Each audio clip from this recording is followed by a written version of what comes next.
బిడ్డ, ఇప్పటికే చాలా ఆలస్యమైంది. రేపు సోమవారం కూడా వస్తుంది. వెంటనే నా నుదుటిని తాకు బిడ్డ. నీ నుదిటి రాతను మార్చుకో.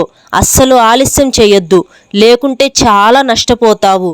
నా నుదిటిని తాకితే కనుక వెంటనే నువ్వు తీయని శుభవార్తను వింటావు 24 గంటల్లోనే. ఈ సోమవారం రోజున మనకు మన శివయ్య మంచి సందేశం ఇవ్వటానికి వచ్చారండి. బిడ్డ, నువ్వు ఎన్నో కష్టాలలో బయటికి చెప్పుకోలేని సమస్యలతో శారీరకంగా మానసికంగా ఎంతో నలిగిపోతున్నావు తల్లి. నేను నీకోసమే ఈ సందేశం చెప్పటానికి వచ్చాను. అస్సలు ఆలస్యం చేయకుండా నువ్వు నా నుదిటిని తాకి ఈ సందేశాన్ని వింటే నీ కష్టాలన్నీ మాయమైపోతాయి. మనకు శివయ్య ఇచ్చిన సందేశం ఏంటో తెలుసుకోవాలంటే ఇక్కడ మన ఛానల్ పేరు కింద వీడియో లింక్ ఇస్తున్నానండి. ఆ లింక్ మీద మీరు నొక్కితే మన శివయ్య సందేశం ఏంటో చక్కగా విని మన పాపాలను, మన జన్మ కర్మ దోషాలను అన్నింటినీ తొలగించుకుంటాము. ఓం నమః శివాయ.